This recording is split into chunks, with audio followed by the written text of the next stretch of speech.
Have you ever wondered how university rankings are created and whether they really matter? With so many rankings out there, they can feel overwhelming to figure out what they mean for you as a student. But don't worry, we're here to simplify it for you so you can make an informed decision about your future university. Hello, and welcome back to our channel where we help students and parents and school counselors navigate the UK university application process with expert advice and tips. Our unique expertise comes from more than 2 decades of supporting thousands of students and schools aiming for top UK universities. If you're looking to make informed decisions, you've come to the right place. Today, we're exploring the world of university rankings. Rankings are one of the most talked about topics when it comes to choosing a university, but they're not always straightforward. In this video, we'll explore how rankings work, what they evaluate, and how you can use them to make the right decision for your future. Because here's the truth, rankings can guide you, but they're not the whole story. Ready to get started? Let's go.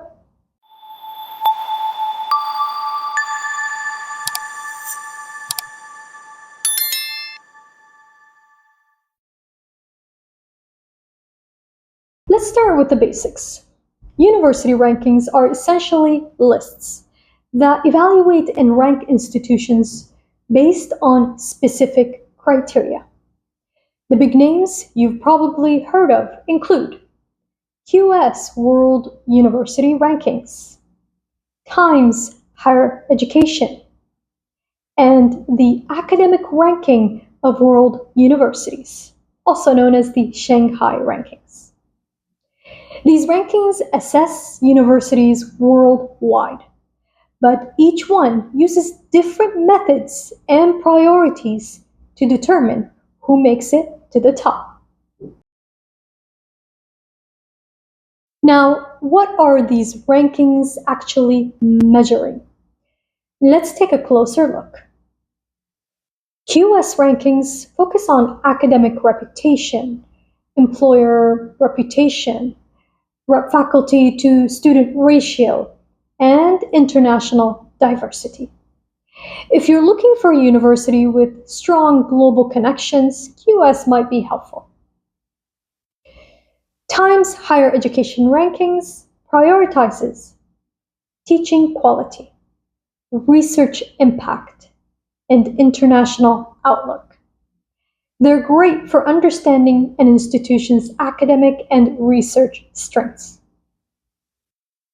Academic rankings of world universities, also known as Shanghai rankings, are heavily research-focused, often highlighting universities with Nobel laureates or groundbreaking discoveries.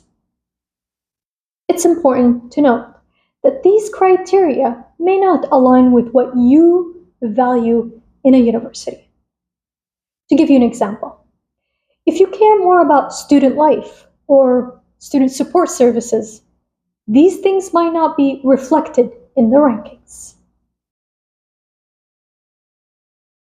Okay, so rankings are helpful, but how should you, as an international student, use them?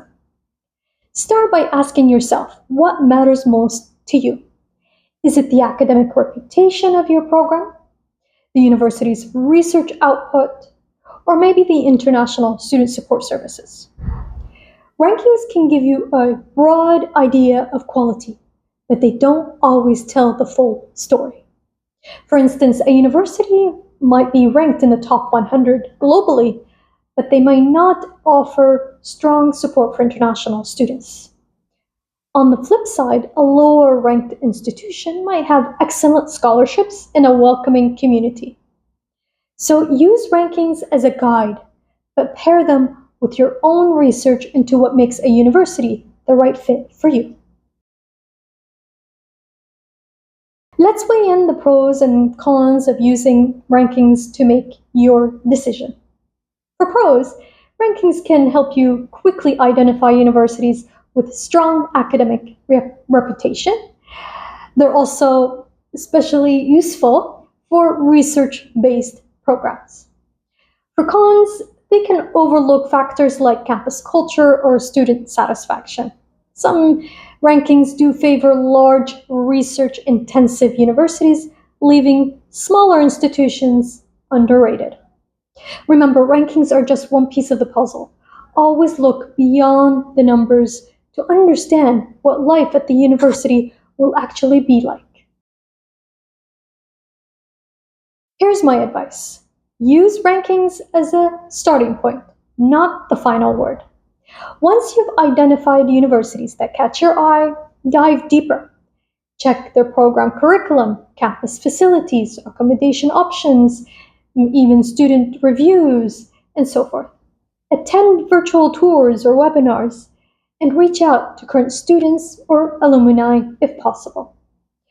By combining rankings with first-hand insights, you'll make a decision that's not just informed, but also tailored to your unique needs and goals. At the end of the day, university rankings are a helpful tool, but they're not the be-all and end-all. Think of them as a map, not the destination itself. So what about you? Are rankings influencing your university choices? Let me know in the comments below. And if you found this video helpful, don't forget to hit that like button and subscribe for more tips on your university admission journey. Until next time, happy planning.